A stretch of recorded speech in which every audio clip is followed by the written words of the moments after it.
Hello, welcome back to the studio. Well, today as you see, I've got a piece of paper on my canvas, which means I'm going to be doing a little bit of sketching first. It's very simple, mind. And the picture I want to draw is something which is sort of an image in my head. Now, we live on a very, very nice part of England called the South Coast, and to the north of us we have the South Downs, which is an area of outstanding natural beauty, and there's lots of farmland there. And one of the crops you see most often growing in the spring is rapeseed, and it's that really acid yellow colour that you see, and it's that image of that against a leaden grey background sky that really attracts me. They're very much sort of yin and yang, the bright and the dark, but I also want to put in a nice tree feature in my painting. So those are the colours, and these are complementary colours. So if you look at the colour wheel, I'll bring a little image up here, you can see that the sort of yellows and greens are opposite the sort of purples and oranges, so they're really opposite each other. So those are the sort of complementary colours I'm going to be using today. Oranges and yellows for highlighting against sort of the purples and blues for my base colour. But I need to design my painting first. So let's do some little sketches and see if we can rough something out. So here's just a piece of scrap paper. I've taped it up here so you can see it nice and easily. And I feel something, a portrait, in other words, an upright sort of style picture. But that's obviously not set in stone. I might change my mind. So let's sort of roughly sketch out that sort of a shape. And I'm thinking about that lovely grey sky, that really heavy lead grey sky, maybe with a touch of blue into it. The South Downs is all full of lovely rolling hills, so I'm thinking about maybe a nice hillside. And I give it a little bit of an angle, more for interest. And if I divide my painting up into thirds, which you know I'm a bit of a sucker for, and I put something here that could be maybe a tree. So there could be a nice tree shape. Now I want this to be further away, and I want this tree to be maybe a little closer. So let's give that a bit more size. And again, it doesn't want to be level, but I'm feeling I want to get some nice sort of rapeseed growing at the base of it. So maybe some distant hills and a little foreground hill like that. So that's a very simple sketch, a very simple idea. The tree doesn't have to stay that side. Of course, we can move it around. So let's do this. Maybe we'll do some hills off in the distance, like that. Maybe we'll do another hill there. So we have 2 or 3 little hills. Maybe the foreground area. This will be in this area, and we'll put the tree on the other side. So you see, very, very quick sketching, and I really want a nice big tree. So nothing too small and flimsy. We want something with a bit of size to it. And Henry Cat down here, what are you after, mister? I can hear you scratching around down there. He thinks there's some more dinner to be found inside a box. That's what he's told himself. Right, so look. And again, that's the sort of thing I'm thinking of. Now this will be grey.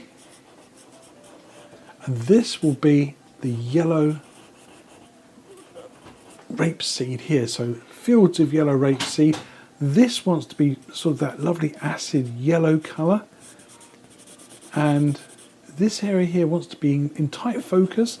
So maybe some nice, really strong acid yellow colours here against these other colours in the background. So you see, I've just designed a couple of different versions of this painting in my head. And if that doesn't suit, you could turn it on its side and design something maybe that faces the other way. I've been filming for, what, 2 or 3 minutes maybe? 3 minutes. So 3 sketches in 3 minutes. That's not bad, is it? And I'll just pick the one I like. Now then, on the point of picking which one I like, which one appeals to you? Number 1, number 2, or number 3? I'm not sure. I'll have to sit back and think about it from the other side of the studio, with a cup of tea, of course. I studied my pictures again, and I've decided I'm going to go with number 1. It was my first choice, and these were just other options I was exploring, but that was my gut feeling for the one I really wanted to paint. So that's it. Let's mix up some grey paint and slap it on the canvas. No, I'm not going to do that, because that's what I used to do. You see, when I was starting out painting, I would just think, oh, grey sky, black and white paint, job done. But then I started looking at other artists' work, and I thought, how comes they're getting so much more into their paintings? How comes their skies look so much more inviting, so much more atmospheric? And the more I studied other artists' work, I realised that they weren't just using grey. They were using shades of grey, like a book. Anyway, my sky needs to have more character to it. Now, I know we're going to have a big tree over it, and we're going to have a lovely sort of bright limey green foreground potentially, but it's no reason why you should just ignore these things. Putting some effort into those skies can really enhance a painting.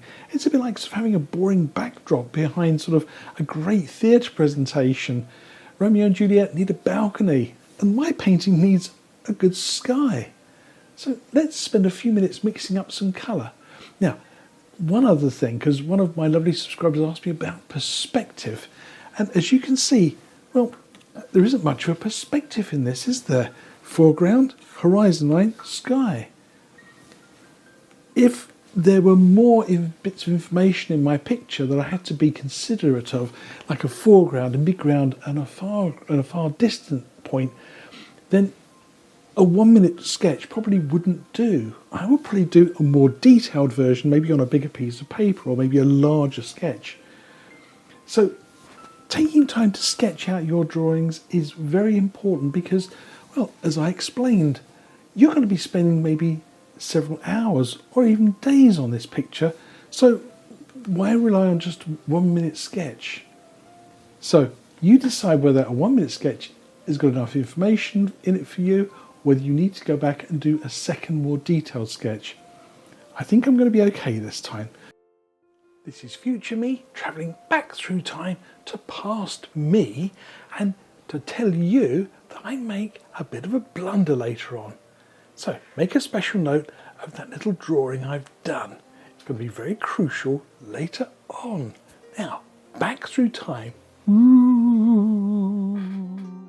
But it doesn't hurt to spend a few more minutes just doing something extra. So having decided on the layout for a little painting, I'm going to use a pencil still to sketch this in onto my canvas. The pencil won't show up in the finished painting. I'm going to be painting over it. It'll dissolve very quickly, and as we've already decided, well, I've decided that number one is going to be what I'm going to be painting today. So I want my main tree about a third in. So if we take a line, and I'm saying I'm a third could be that side of the third for the tree. So let's just draw a line there, and again rough thirds this way. If I draw a bit of a hillside like that, then it means my big tree is going to be sitting roughly there. And notice I sit well back with my arm out when I'm drawing, so that I can get a better idea. It's no good me sitting there like that, you see. I can only see that much of my canvas. What I want to be able to see is the whole canvas, so that I get an idea of the scale of what I'm drawing, you see. Again, little things like this, little bits of kind of little tidbits and things I kind of impart to you, are things I've learned by watching other artists do it, and by studying and reading and looking at what other people do with their setups and their layouts and things, and process of trial and error, trying somebody else's way of doing something and then thinking, actually that makes more sense than what I was doing. So that's what I'm going to do in future. So again, this business with thirds and thirds and thirds, it's as old as the hills that I'm almost going to be painting here. So you saw there very, very quickly that I am putting on here a good old sized tree. This is going to be a huge feature, and I want some lovely foreground detail there. So your eye is really going to be sitting here. Don't paint corners, don't head for the corners with your tree limbs. It's like a giant sort of arrow to exit. So kind of avoid the corners, and remember, old tree branches tend to grow outwards more than they grow upwards. So again, I tend to put on branches here, try and avoid. Look at that, I'm heading right for that blasted corner, aren't I? It's like a magnet, isn't it? It's kind of like zip, my arm went straight to it. Now, I know again that this is probably going to be covered up by sky. It doesn't matter, because what I'm actually doing here is I'm sort of acclimatizing myself to the painting. I'm looking at this painting and I'm thinking, does this look right? Does this feel right? You know, am I looking at this and thinking, yes, I like it? Or am I looking at this and thinking that it's all going wrong? You see, and it's only by doing something like this that you kind of get a feel for what you're doing. I suppose what I'm doing in effect, if I think about it, is I'm doing another sketch of this, but on a bigger scale. Now, maybe I should have done this on a piece of paper, on a piece of A4, but it doesn't matter. I can do this. If I don't like it, I can rub this out. This is grey gesso that I've painted on here. First of all, this is one of my colours for my sky is grey. And if I don't like this, I pick up my paint roller, I roll over it again, and I put this to one side, and I pick up another canvas that's already painted grey, and I'm off again. You see, so it doesn't really matter how you do this process, as long as you do this process. Don't skip it. Don't just think, oh, I just can't be bothered with all that. It'll come out right on the night. I guarantee you, more often than not, it doesn't, does it? We kind of let ourselves down. Now, I'm thinking in here to have some more detailed information, these some nice flowers, and some more of these bright yellow rape seeds in here, maybe some nice grass. I don't know, something in here. So just some information here. Is this all going to get a bit congested in this area? Maybe it might do. Maybe I might move that line up a little bit. Yeah, you see, so I make an executive decision to change the lines of my painting. So I just lifted my background up a tiny bit. I might even drop in a third one there. That's a bit of a classic, isn't it? It's all the crisscross pattern. So maybe there is a lovely distant field, a foreground, big ground field. So again, I make a little value choice there. I'm a little bit over halfway. I think it's time we actually did put some paint on this canvas and started getting some of a sky in here. Yeah, let's mix up some sky. Now, before I get started with putting colour on here, I want to just remind everybody that this is an oil painting I'm going to be doing. It's being done in a thing called Wet on Wet, something made very popular by Bob Ross. And a lot of the products I'm going to use were made by the Bob Ross company. And this one is called Liquid Clear. And it's a way of giving your canvas a very thin liquid coat of a medium that you can then blend colours on top of. Now, if you haven't got this and just go onto a dry canvas, yes you can. You may have to work at it, or you may have to add oil to your paints to make them runny enough to actually spread. I prefer to have a damp canvas or an oily canvas and then just paint one colour on top of another. I just find that simpler. It's a technique I've used for many, many years. But if you don't have something like Bob Ross Liquid Clear, you can substitute and you can use linseed oil. So something like that, a refined linseed oil, and just a few drops is all you'll need to cover the entire canvas, because I actually want to have a grey background from my sky.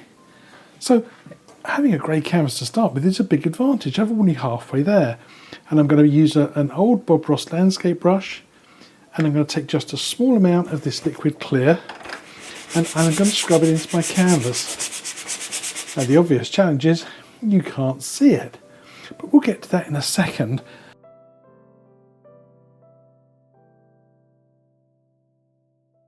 Now, the trick with this is that when you finish putting it on and you run your finger across it, you shouldn't leave a trail. And you can see there with my studio lights here that there isn't much of a trail coming back, is there? If you put it on and run your finger across and you leave like a little speedboat trail, then you're putting on too much.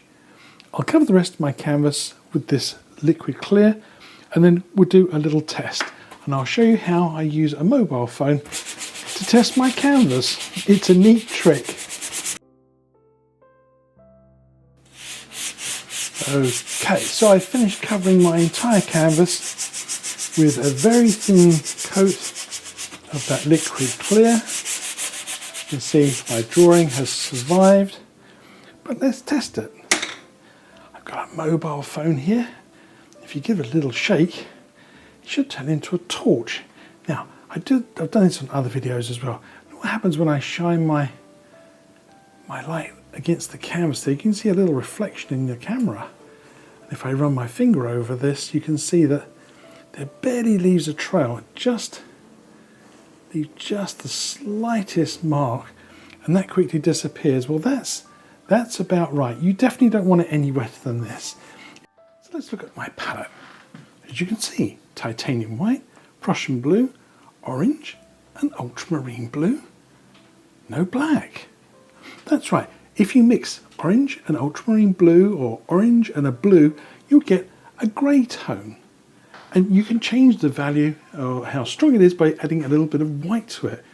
And it's not the only combination that produces grey, but it's a combination of colours which I've used a lot. And I find I can get a really a nice sort of mid-grey colour. As you see, I'm just going to pull the two into each other. And it sounds like it won't produce a very nice colour, but it does. Now, the more blue and the more orange you mix together, the more likely it is you might get a sort of brownish tone. But it's quite good because you can play with this colour. You can go either one way or the other. And there you are. A nice grey tone. And you can go grey to the blue side, or even just pull a little bit more orange into it. And it's quite a miraculous combinations of colours. Now, I want the top part of my painting to be really quite dark. So I'm going to just go in with this nice heavy grey tone.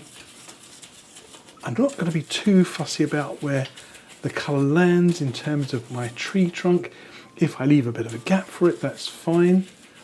But if I go over the edge of the tree, it won't matter. Now, I'm just using an old 3/4 inch bristle brush for this. And you can use any brush you have, but I'm going to use this smaller brush because I want to vary my colours. Sometimes I want to pull more into the blue tone, so I get a more sort of a blue-grey colour. And sometimes I want to pull into the little orange. I get a slightly warmer tone. And you can vary the colours as you go. Leaden sky. And I might put some little cloud shapes through here, but you can already see that I'm getting some nice little variations. You can now see that sort of blue-grey colour I'm getting up here, a little bit of an orange tint to it, but you can take some Prussian blue into it now, you see. You can tint this colour in a couple of different directions. One thing I do know is I want the colour to be a little faded by the reaches of the horizon line. So let's play.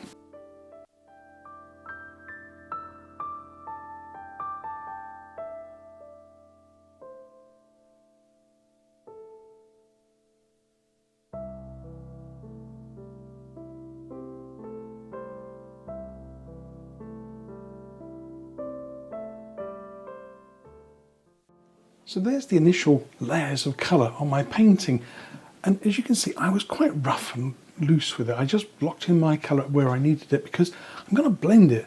For this I'm actually going to use one of the Bob Ross blender brushes, very, very soft brush, and I'm actually going to use the sort of a tapping action to blend my colours as opposed to brushing it.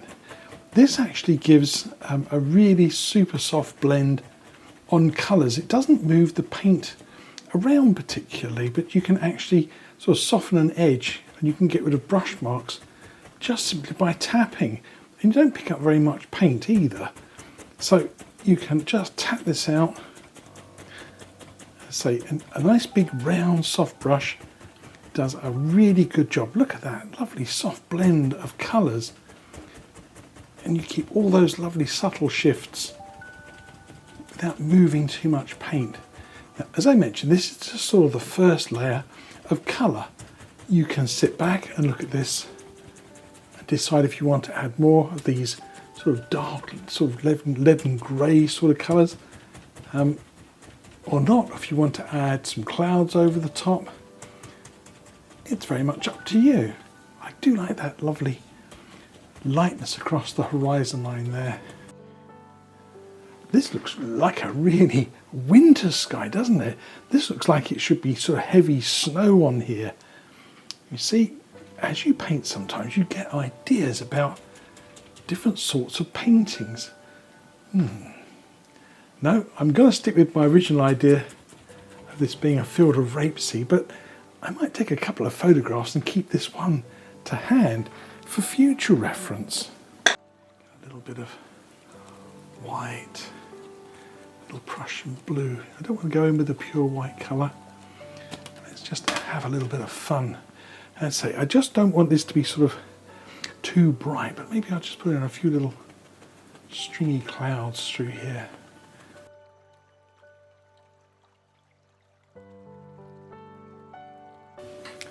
And again, I'm just going to go back in with my soft blend and just tap them out. I'm not going to brush them. There we go, so you can just kind of press them into the canvas. I'll do a little bit more play and I'll do some time lapse through this section.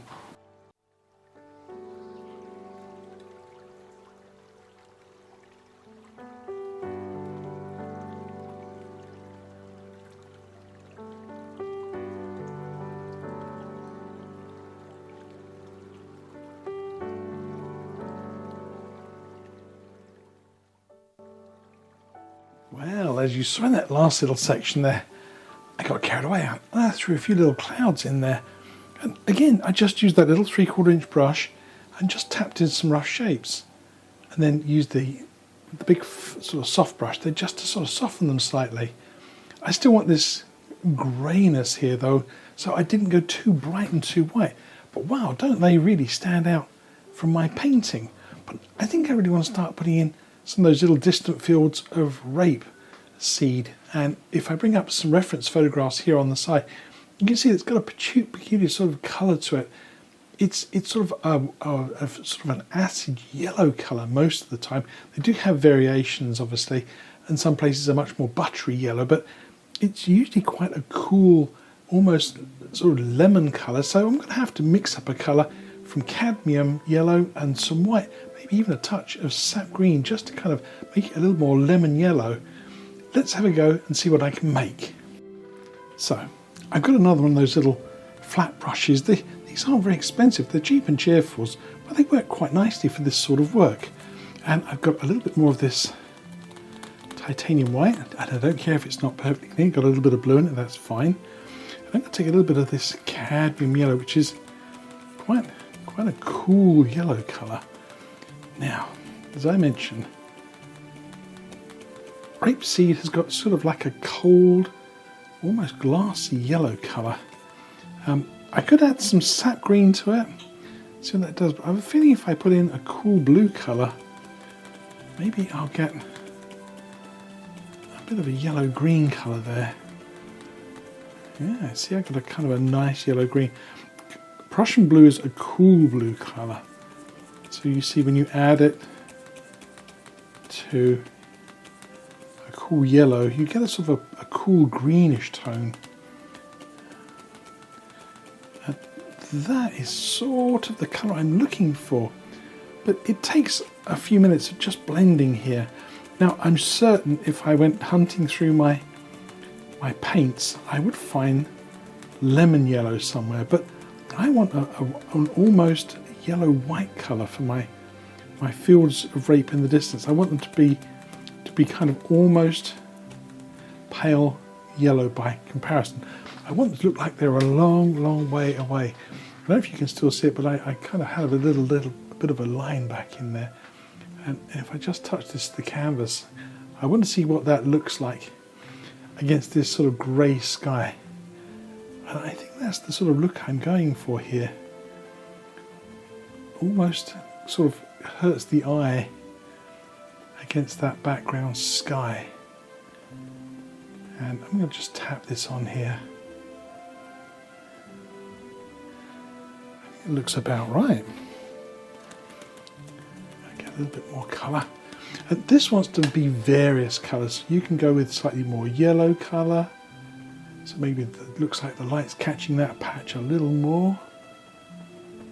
And you can also put in a little bit more of the greenish tone. Maybe a little bit more down to this end where it's a slightly more greeny colour. And we'll have some of that slightly more greenish colour just there. But this wants to look like it's a long way away. So that top edge there wants to look like it's almost part of the background sky. And this helps with perspective to see things going off into the distance. You don't want hard edges. You want everything to look like it's kind of melting one into the other. So I'm very gently there. Very gently there. Just kind of touching that top edge there so that you can't really see where it's going to go. Now, I could end my field there. It's going to end right on the line of my tree. I'm probably okay with that. If I were really fussy, I might just extend it through to the back so it looks like that field of rape goes up and off into the distance. I don't really want particularly your eye to go there. This is where I want your eye to fall. See how that colour there really takes your eye to the background. And I'm going to let this colour run out because I want the next layer to be a slightly different variation on that colour. Otherwise my colours are all going to run into each other and they're all going to look exactly the same. So I started with the palest yellow colour I can get into my painting, and I may even come back and sparkle that. How about that? Maybe a little bit more cad yellow, speck more of the blue colour. So just a slightly stronger colour. Again, just push into it, get a little ridge of paint going. That's what Bob taught us, didn't he? Get a little ridge of paint. And I want to come in under here and sort of introduce the idea of this. There's another little field in here. Now I've drawn a whole bunch of lines on here, so I can't tell which one's what. But let's have a go.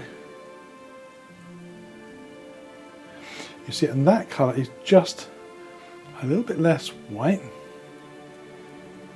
and because it's not got so much white into it, it has a slightly sharper colour. And you'll notice that I don't fill that little gap. That is a separator. That wants to separate one field from the other, and I have to be very careful that these don't all run into each other too much. So I put a little touch of brightness there, and I'm letting some of the grey, like some of that grey colour, grin through. And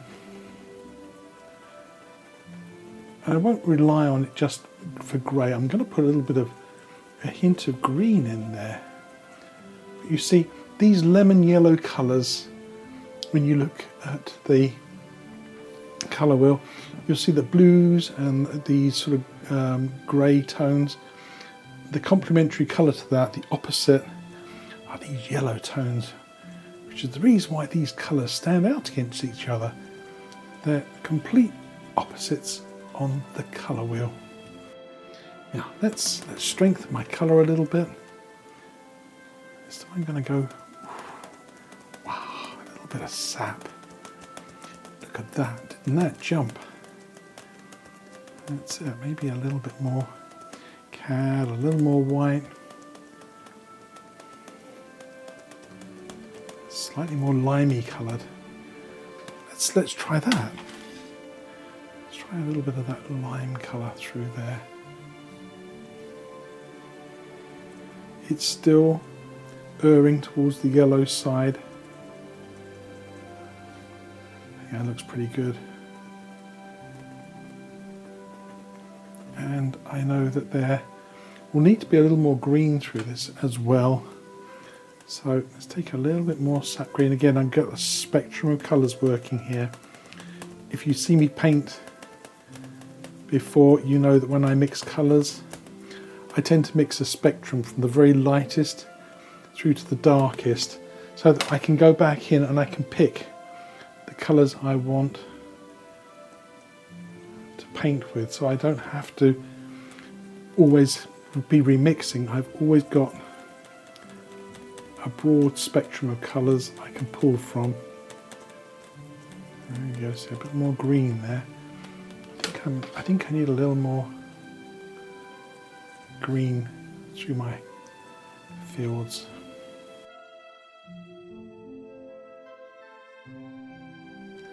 That looks fun.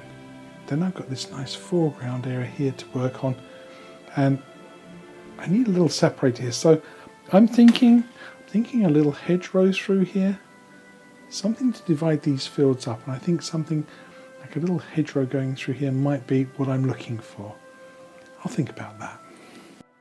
So my painting has progressed, and I'm really pleased with it. I love this sharp interchange between that grey sky and that acid yellow-green colour, but I have to be careful. I could overdo it. I could just do too much of it, couldn't I? It'd be very easy just to carry on putting that colour in.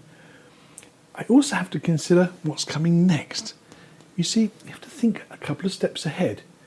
If I have a bright yellow-green field here, and I want to put some bright yellow-green plants here, well, they're not going to show up. So maybe I should change the colour of what's growing in this field. Maybe I want something a little bit darker green. So I think ahead, that might be the way to go. Now, one last thing. Where you live, you may not have things called hedgerows. It's a particularly thing sort of peculiar to the English countryside, and you will see hedgerows everywhere. They are just Mother Nature's barriers. They're planted by farmers, and they sort of are made up of all sorts of things like hawthorn, and they are sometimes even properly trimmed to make a proper barrier. I'll try and pop up a couple of reference photographs of hedge laying. So it's an ancient traditional skill that's been done for centuries. So that's what a hedgerow is. It's just a row of hedges of all sorts. Anyway, I think it's time I got on planting a hedgerow and growing a field. But what colour? For my little hedgerows, I want some really dark green vegetation, quite small, and of course I want to darken up my sap green. This is much too lime, and I could try Prussian blue, but here's a little tip. I'm using this grey colour. I've used it in my sky, so why not use it with my green colour? Take a small amount of that, a little bit of sap green, and there you are. A nice dull green colour, very, very similar to the sorts of colours which you see in a hedgerow. They're not bright green, they're sort of very dull, sort of matte green colours. And I'm going to just drop in a little bit of a hedgerow here. I think just separating this field, and I might try them a little bit bigger. They don't have to be.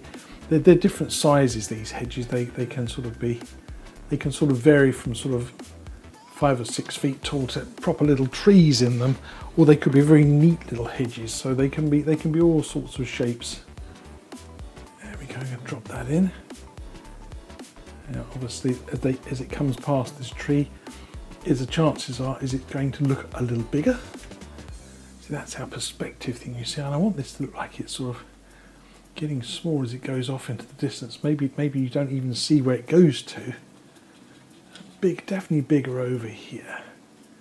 You see, so you sort of can go large to small, and you see that colour really plays nicely with those light colours. Do I drop in a hedgerow here? Do I need that little piece of... I'm not sure I like that very much. I think I might do something with that and lose it, I think. But I think maybe just a suggestion of a little hedgerow back there. Not so bad. Yeah, that doesn't look quite right to my eye. Now I've sat back and had a good look at it from the other side of the studio. As I say, using that same grey colour we used for the sky to tint my hedgerow, it means I've used what's called a local colour. In other words, I've used a colour repeatedly. And it's a very useful thing. It would have been very easy to reach for some black or try blue, but by using a colour which you've used somewhere else in the painting, that's what they call a local colour, or sometimes it's called a mother colour. It means you've got a continuity of colour in your paintings, and it's something to bear in mind sometimes when you're painting away, that if you get a painting which suddenly starts to look a little disjointed, in other words, the colours clash a little bit, you know, one colour doesn't quite sit nicely with the other, you might think, what's happened, what's going wrong here? Check and make sure you're not jumping about too much with your colours. In other words, you're not mixing up one sap green by using sap green and blue, and then mixing up a different green by using phthalo green and blue and sap green, and you kind of introduce a fresh colour that might be completely at odds with all the other colours. I learnt this lesson a long time ago when I would put out all the colours I had on my palette and I would use them all, and I would end up with a painting which didn't quite fit together properly. Now I try and work with just a small range of colours and make them work together. And by doing things like this, you'll end up with a much more harmonious painting. I hope so anyway. Right, so that's my lovely dark green colour through there. Now I'm going to paint a lighter green colour through here. I'm going to carry on using that brush. It's got a bit of paint on it, and of course we've got our light greens through here. I go for a little sap green through here on that same dirty brush. Now what do we think of that colour? Not sure. I think I'd have to have a look at a couple of reference photographs to do this properly, because again, crops have different colours, different times of the year, and I don't really want something that looks sort of odd. I want something that fits well. Now I've made a right dog's dinner there, isn't it? Now look at that. You might be tempted to think, well, I'll just bang that on there and that'll be absolutely fine. And I can tell you that it absolutely won't.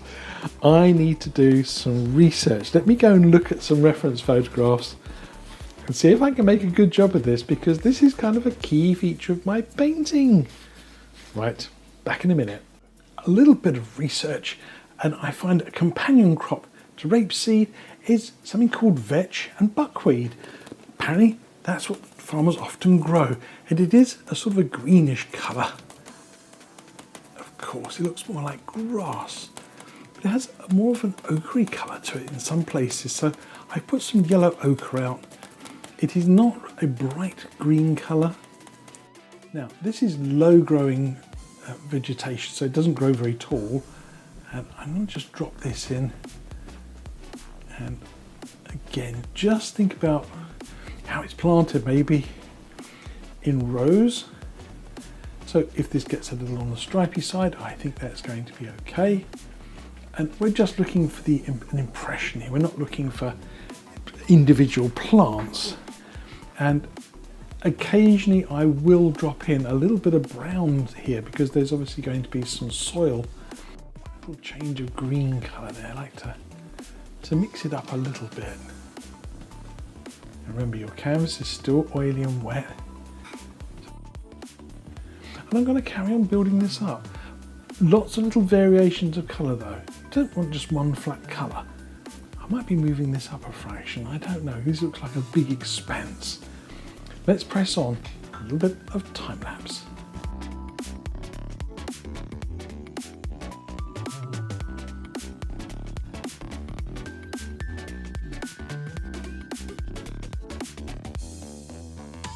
So there you are, a little bit of time lapse there. You see how many times I changed my colour. Green.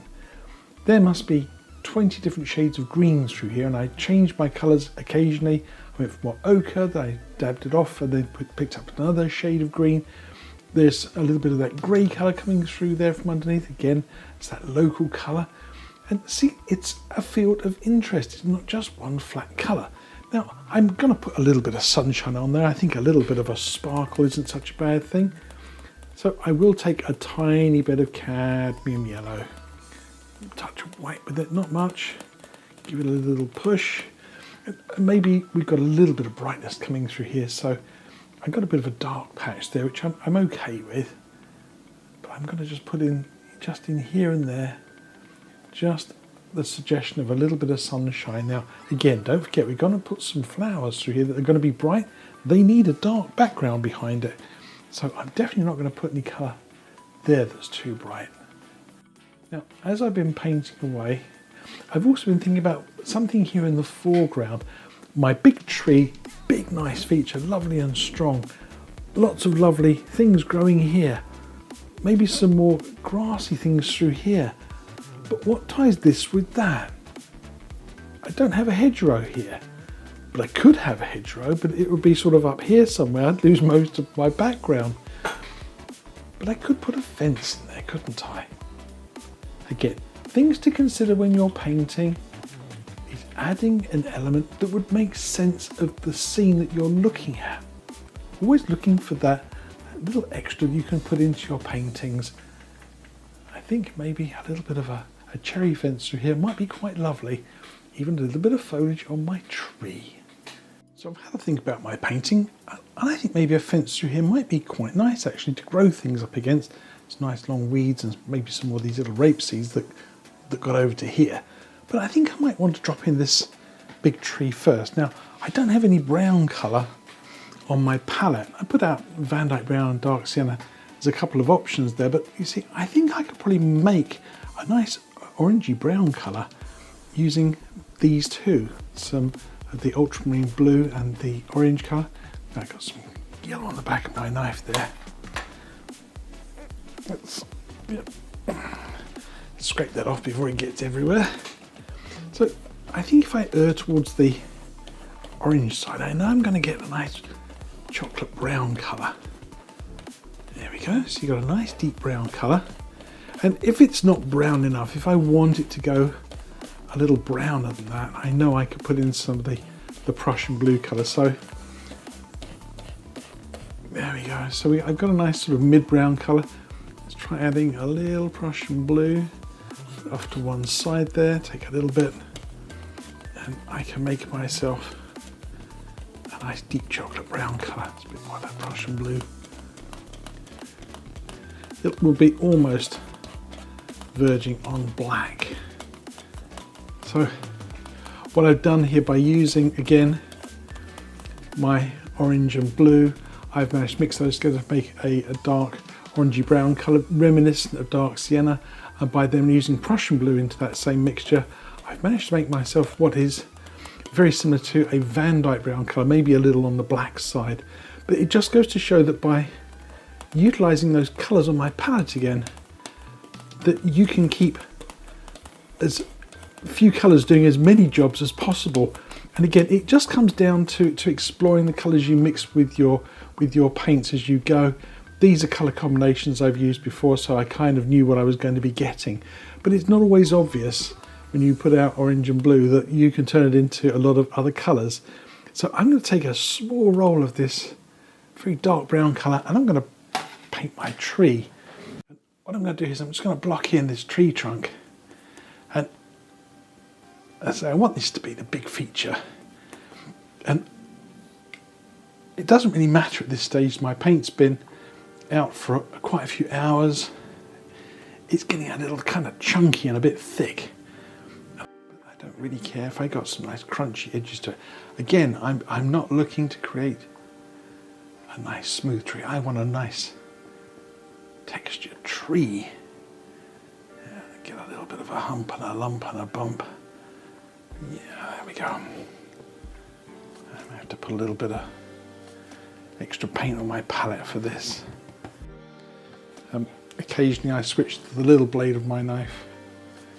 I'll drop in this tree trunk. If you feel more comfortable doing this with a brush, then absolutely fine. As I say, you use whatever makes you happy. I'm going to put out a little bit of a branch along there. As I say, I'm probably going to put a little bit of foliage up here. So again, I'm not going to overdo it with these branches. I might even come back, put the foliage in first, and then add a branch or two afterwards. Let's wipe my my palette knife. So I've got my version of Van Dyke Brown, I've got some of my version of some dark sienna colour. Okay, and some highlights here. I like yellow ochre. I like a little white mixed through there. I even might add a little touch of Indian yellow into that as well. And as you know by now, I don't overmix my highlight colours.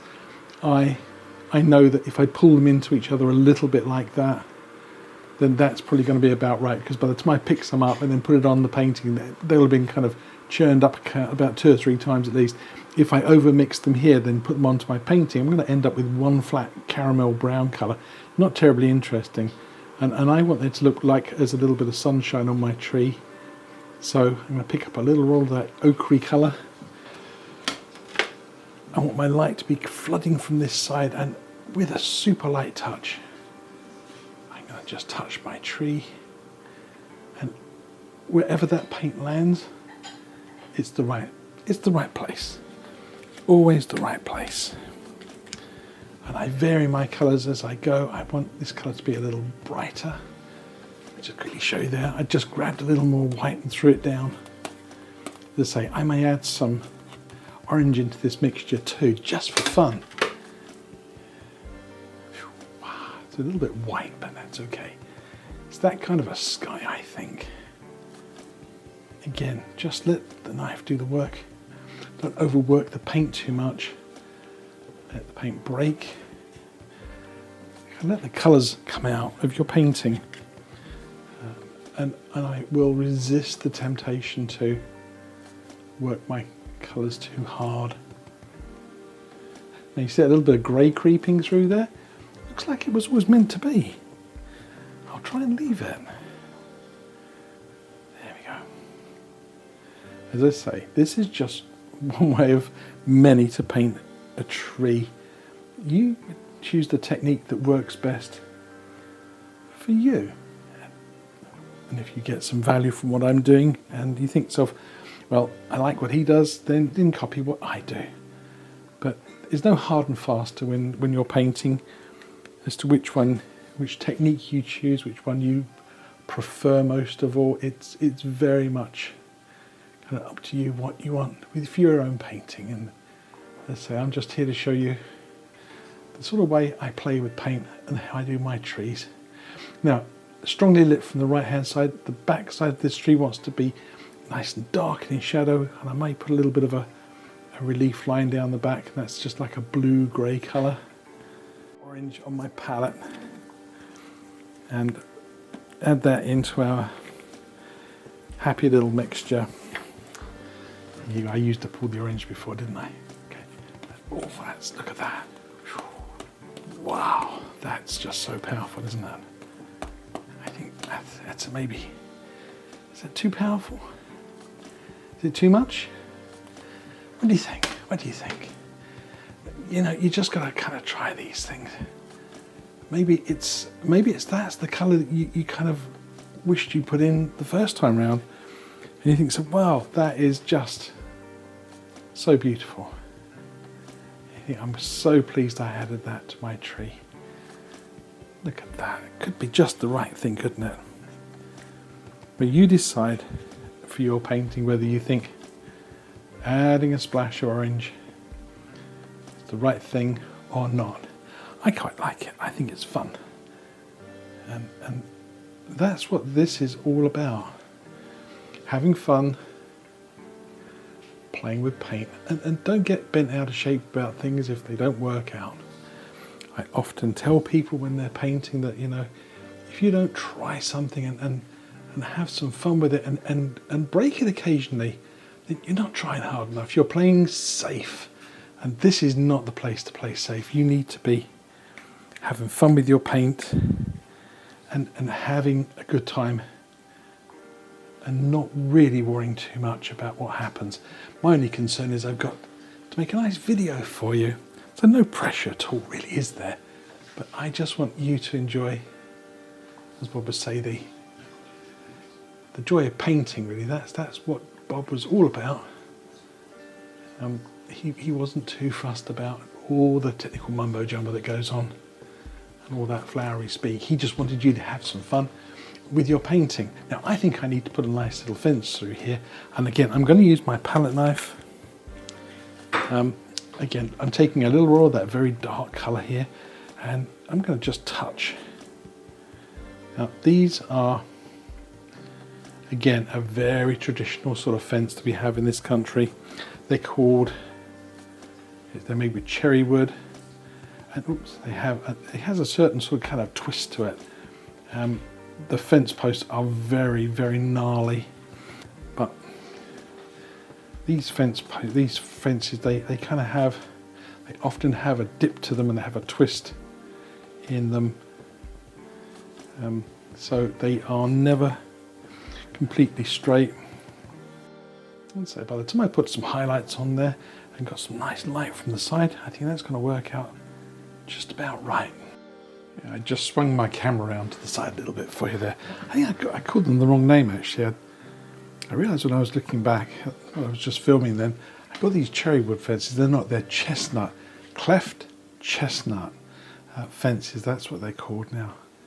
They're sort of like golden colour. And it's very common. You see them a lot on the English countryside. Lots of these cherry posts and rails, and they're called cleft because they're just split. They're not sawn, so they tend to be kind of follow the grain of the wood. These posts look a little on the dark side. I shouldn't mess with them too much though, because they get a bit kind of untidy looking. I'm going to plant some stuff here anyway, so I'm not kind of too worried. That one got a little bit too bright. I'm going to darken it up a tiny bit. There we go, just an easy little fix. I'll drop in some of these nice rapeseed flowers. I'll bring up a couple of reference pictures up there in the corner for you. Up close they can be really kind of almost buttery yellow colour, and I want to paint just a mass of them. I think I'm going to use a fan brush. Now this is kind of my regular fan brush. It's just a Bob Ross fan brush. You can see it's kind of reasonably good nick. This is one that's, well, this has had a bit of a hard life. This is one, you can tell by the black band, this is one that's kind of not in the best of condition. If I hold it there for you, can see it's pretty well worn out, and I think I've probably just knocked it about a bit too much. But hey, these make sometimes the best ones for dropping in those little flowers. And I got some fresh cad yellow, and it's got a little bit of green mixed in this one. So I put some fresh out, and this wants to be soft and oily. Can you see the oil on that? Okay. If it doesn't have that lovely glossy glistening look to it, it means it's dried out and it's a little on the stiff side. And once they get stiff and dry, they don't want to stick. So this wants to be really soft and buttery. If I touch my brush to it, look at that. Gosh, look at that. It just kind of sits on the bristles like little speckles. Okay. And let's have a play with this now. Bear in mind there's this dark brown colour on there, so this colour's got to be thinner than the colour that's on the canvas. If it's the same thickness, it'll pull off the dark brown colour. So I am just going to touch the canvas. Now, if you do find you start pulling off this colour, you do find you start lifting things off rather than things sticking, then there's a couple of things you can do. You can try to thin this down by adding some maybe linseed oil into it. Even Bob would use a drop of thinners. That's definitely one option, and that's something I might have to do because it doesn't want to stick as easy as I want it to. I want it literally to just touch and stick, and it kind of is, but I'm having to press too hard. The other option, which may be what you would decide to do, is just to leave your painting sit for a day or two. Let this paint just dry up a little bit and stiffen. I'm just sort of picking up a little of the brown colour here, and kind of wants to pull it off a little bit. So I'm going to actually add a little tiny drop more thinners to mine, or a little bit of linseed oil to mine. But those are your two options. Leave it to sit, probably the easiest. Thin your paint down a little bit more. So that's what I'm going to do. What I decided to do in the end, was to add a tiny drop of linseed oil to my paint, and then to add a little bit of liquid white to it as well. Now liquid white will thin your paint and it gives my colour a slightly brighter tone as well. So you could use just liquid white on its own. And yeah, see how that just sticks to that little tiny bit easier. I barely have to touch the painting to leave these little flower heads behind.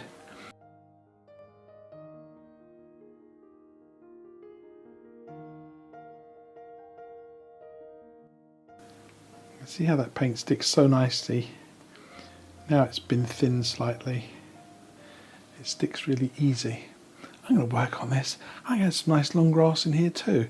And I might use the side of my brush just to tap that on. That's a nice easy little technique.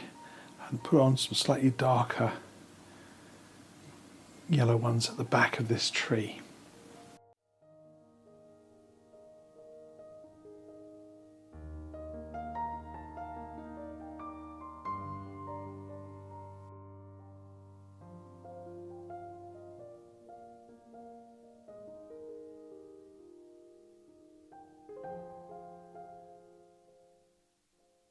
Well, as you saw from that last little section, adding this bright shock of yellow through here really makes the foreground jump forward, going from sort of those pale colours and then adding more detail, more colour, is the way to improve the way a painting looks. So you've got the complete spectrum of colours here.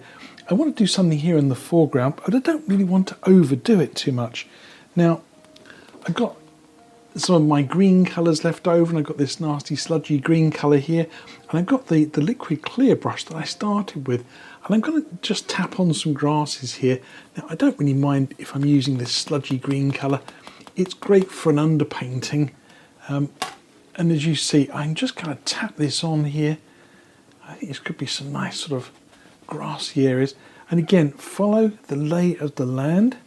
You don't need to worry too much if you've got a little bit of the grey showing through in here, but Bob was always very keen to point out how using the direction of your brush strokes really enhance the way your paintings look. Now I want this to look like it's standing up on a little bit of a bank.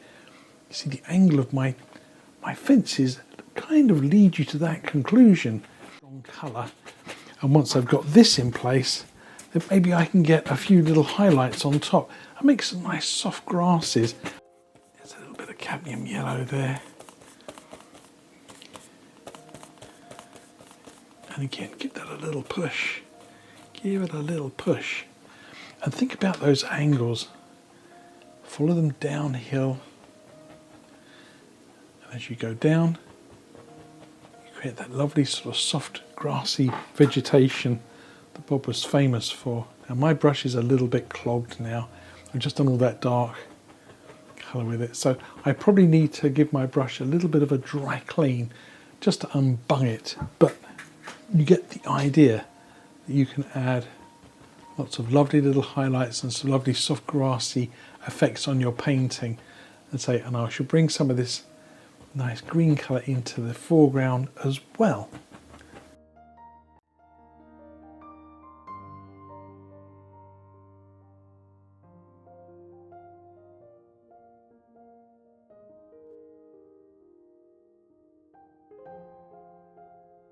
Right, last step, let's put some foliage on my tree, and that's going to be very easy. I think I've got the right brush in my hand. I've dry cleaned my fan brush. You can see there's still a bit of yellow and green in it, but it's actually quite clean and dry. I'm going to underpaint the foliage of my tree. I'm going to take a little bit of Prussian blue, a little sap green, and they're going to give me a lovely super dark green colour here. Blue-green colour, which I think will suit quite well. And for my highlights, I'm going to use, again, touches of orange.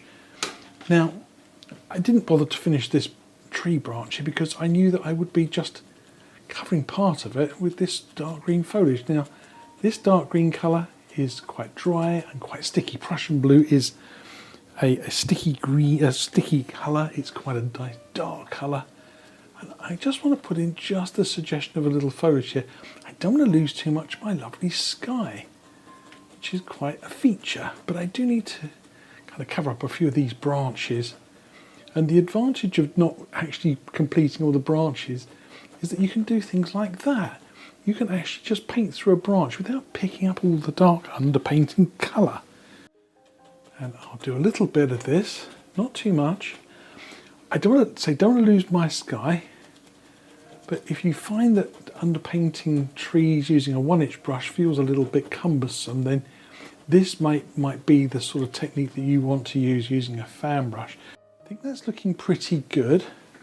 It looks a bit sort of trapped at the top of my painting here. So I think I probably need a little more sap green, and maybe just a couple of small branches down in here, just done with maybe a liner brush, and that'll kind of bring my tree more into a sort of a V shape. I'll do that first. So I've added a couple of drops of linseed oil to my palette, and I've got a liner brush here. I want you to just see how juicy that paint is. It's a lot of paint, but it's thinned. It doesn't want to be thin and watery. Now, hold your brush far back. You see me talk about that before as well. If you can get your brush held well back, you can do some nice thin lines. That looks a little bit, needs a bit darker, doesn't it? Let's add a blue into that, and that'll darken it up a tiny bit. There we go. And we can just add in a little bit more detail in here and there, just to sort of hold this all together. The tree can end up looking a little bit sort of too thin. Don't be tempted to overdo this.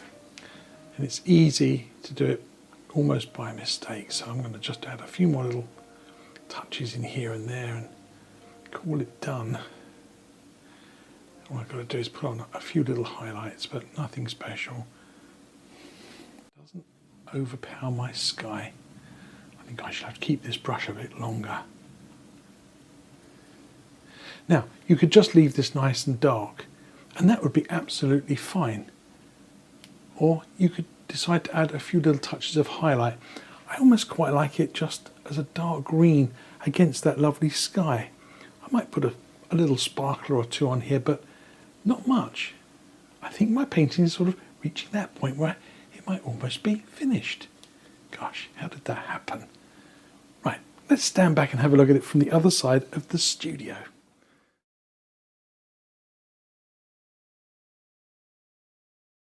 I've stopped and walked away from my painting, and I've just come back in and had another look at it. And there's a problem. Well, I think it's a problem. You see, I did a lovely drawing at the start, didn't I? And I placed great emphasis on planning things. And then I ignored it. The sky's perfect, love the tree, the hillside is great, foreground. My problem is the fence. You see, I added that feature in at the last moment. I sort of just thought, well, that'll do. I'll bung it on my painting and that'll be wonderful. And I don't think it is. You see, the classic mistake I made here is adding something that I didn't plan. What this does is it creates a physical barrier in my painting that stops me wanting to go to the distance.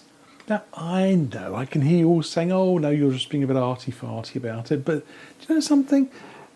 If I take that piece of fence away and open up my scene and maybe have my fence going off into the distance instead of cutting across my painting, I think I'm going to have a much more harmonious painting.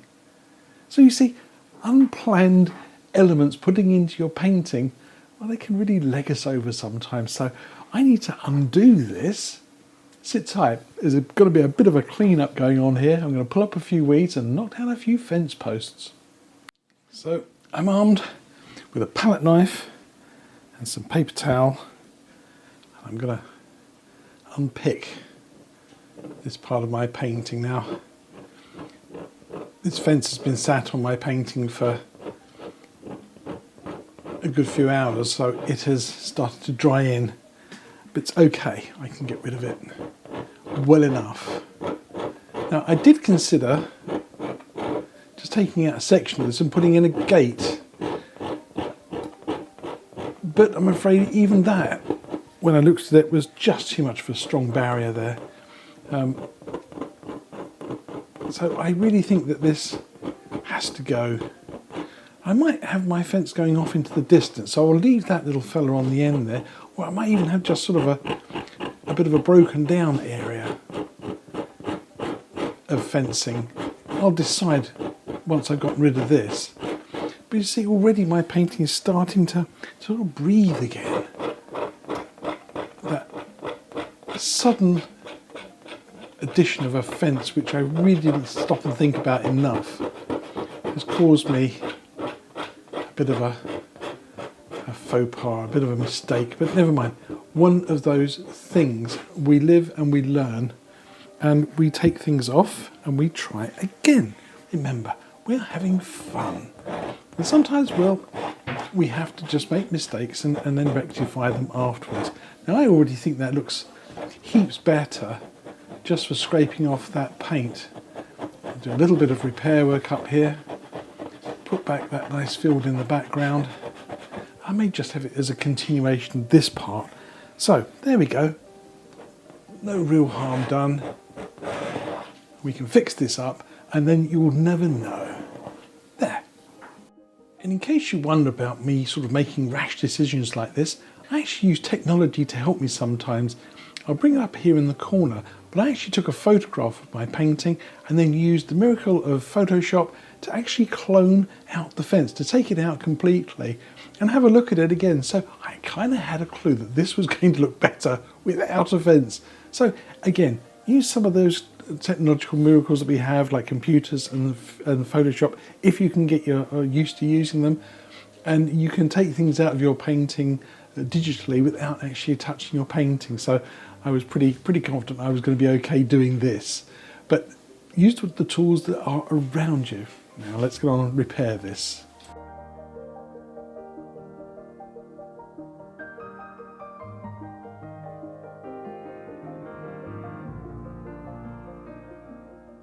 There you go.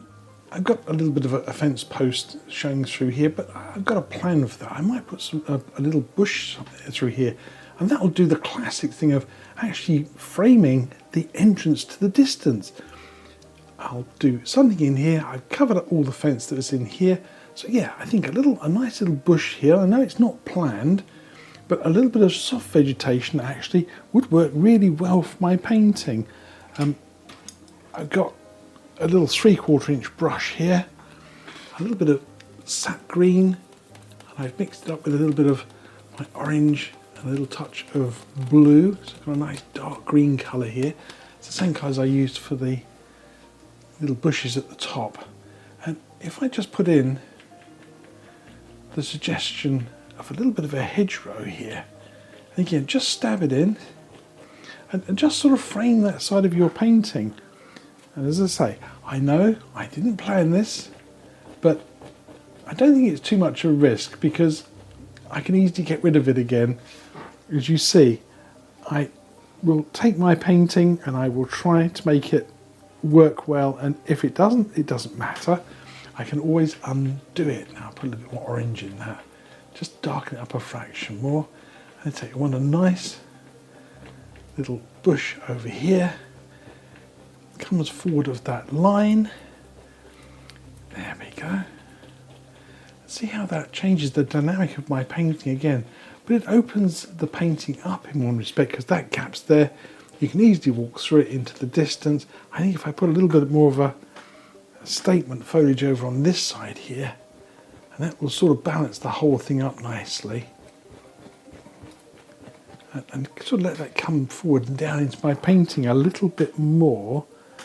I think I'm on to a bit of a winner.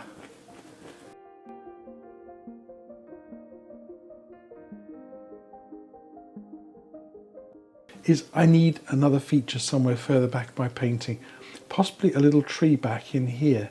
So whilst I've got my brush in my hand, and again, nothing huge here, I'm just going to drop in the suggestion maybe of a few little trees here. I want something a little bit more to sort of take your eye off into the distance here. So maybe 1 or 2 little trees.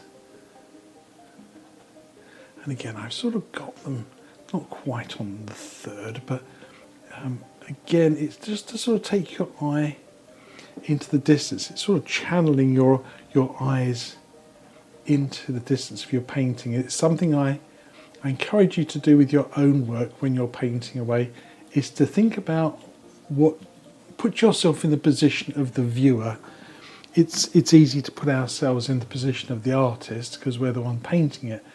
But think about how someone is going to look at your painting when they arrive and see it hanging on the wall. What are they going to think? What's going to be their first impression? So, and as you can see, they're just putting in that hedgerow, making it slightly bigger and slightly stronger, brought that a little further forwards. And again, now you see the possibilities. I could put a little pathway going over to there, something trailing up over this little ridge. Immediately, my narrative, the whole painting has changed in atmosphere completely. Let's put a few little highlights on here, and I think we'll stand back and have another look. When I switched brushes, I picked up the other 3/4 inch brush that I've got. I just tapped into a little bit of the cad yellow and just tapped on a few little touches of highlights here and there. Nothing particularly very interesting. I just literally just touched them onto there. I'm not sure about those little row of soldiers there. They look a little bit sort of too straight, don't they? I might just change those about a little bit. And as you can see, I put a little bit of highlighting on this side as well. Again, using the side of the brush, just pressing the bristles down into the paint, just tap. And then you can just use the side of the brush and just go very gently with it. You can just touch the canvas and leave a little imprint of the bristles. And you can leave some amazing features and some amazing detail on a painting without having to work too hard. I've taken a little bit of that orange colour to the other side as well. And I think I'm going to leave these ones dark. As I say, don't overdo it at this stage. It'd be very, very easy to repaint this entire scene and go back all over everything and really muddy things up. And I quite like leaving a few of this little bits and pieces in silhouette. And I'm probably not even going to put any colour on those little hedgerows. They look quite good, left dark and strong against that sky, don't they? Yes, I think just some highlights from my tree, and I'll stand back and see what I've created. Before I put the highlights on my tree, I want to do something about the trunk here, because you can see how wide this is here, and then it goes narrow here. In fact, it should have been a little bit further out, so whilst I've got some dark paint on my palette, let's add that little missing section of tree trunk.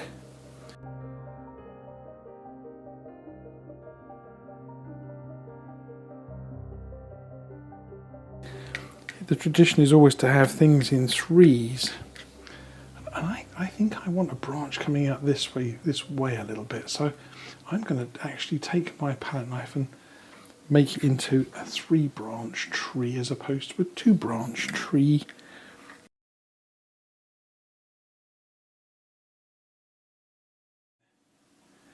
So I want that just look like it's sort of, the branch is coming more towards me, so I'm going to have the highlight going into the centre of my tree a little more. Referred light that Bob talks about is just blue and white, little touch of green in it maybe. Get a little roll of it, tiny little roll. And just on this back edge here and there, just pop in a little bit of that bluish colour.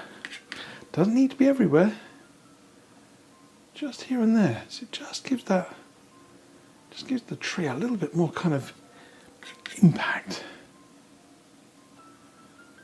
There we are. And I think maybe a little bit referred light under the branch there. Maybe even a little bit on the back of this tree branch here. Wow. This is a super tree. Really pleased with it. Not too many highlights. I want this to be a nice bright tree, but I don't really want it to be sort of overly highlighted. I just want a few little branches catching some sunshine. There's a little bit of sunshine under that branch there. And I think this yellow colour against that grey of the sky will look quite striking. Look at that. Gosh. fiery, isn't it?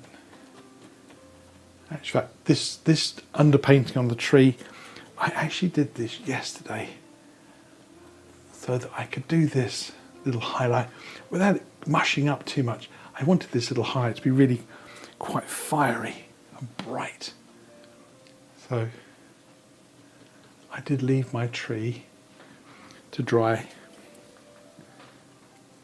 It means I can do things like this. I can paint a highlight over a trunk without it going all muddy. If I add a little bit of a green touch to these, just so they don't feel too left out, but much more subdued.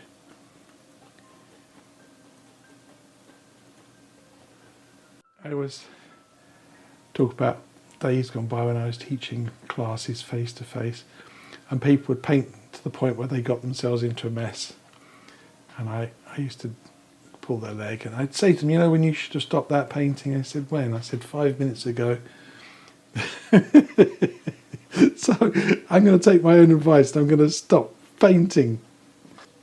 So here's my finished painting, and after the camera stopped rolling I went back and added a few little grassy details and things with a palette knife and such like. I think the video's been going on quite long enough. So I hope you like the changes I made. I hope you like the fact that I opened my painting up and I took out that unplanned fence. And that's really the sort of theme of this painting. If you make a plan and you draw some sketches, try and stick to them. Don't do what I did and throw something in there at the last second. Now, don't move, because there's some lovely videos for you to watch coming right along. There's some more plans and things that I did stick to. Happy painting, people. Future me coming back to tell you that past me didn't know what he was doing later on.